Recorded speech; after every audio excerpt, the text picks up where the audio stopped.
গ্রামের নাম কাশীপুর। চারদিক সবুজ মাঠ, মাঝখানে একটা ভাঙাচোরা পাকা রাস্তা।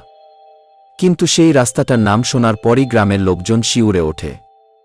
নিশির রাস্তা লোকমুখে শোনা যায়, সন্ধ্যা নামলেই সেখানে অদ্ভুত আওয়াজ শোনা যায়। কারো নাম ধরে মিষ্টি গলায় ডাক আসে। এত শুনছ? আমার কাছে এসো।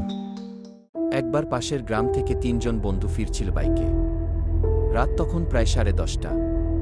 হঠাৎ রাস্তার ধার থেকে মেয়েলি গলার ডাক, সুবীর, দাঁড়াও না। সুবীর থেমে গেল।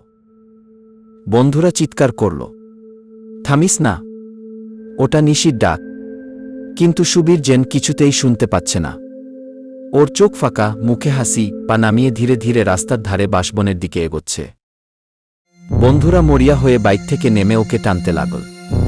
কিন্তু সুবীর তখন বলছে, ওটা আমার দিদি, ও ডাকছে, আমাকে যেতে হবে। হঠাৎ বাতাস কেমন জমাট হয়ে গেল। বাঁশবনের ভিতর থেকে ভেসে এল খিকখিক হাসি। টর্চের আলো ফেলতেই দেখা গেল কোনো মানুষ নেই, কিন্তু বাতাসে নড়ছে একখানা শাড়ি, যেন অদৃশ্য কেউ সেটা পরে দাঁড়িয়ে আছে। সুবীর হঠাৎ ঝাঁক মেরে ছুটে গেল অন্ধকারে। তারপর শুধু একবার ভয়ানক চিৎকার, আয় উই। তারপর সব নিস্তব্ধ। পরদিন সকালে গ্রামের লোকজন বাঁশবনের ভেতর পেল শুধু সুবীরের জুতো আর ছেঁড়া গেঞ্জি। সুবীরকে আর কখনো খুঁজে পাওয়া যায়নি। লোকেরা বলে, নিশি কাউকে একবার ডাকলে তাকে আর বাঁচানো যায় না।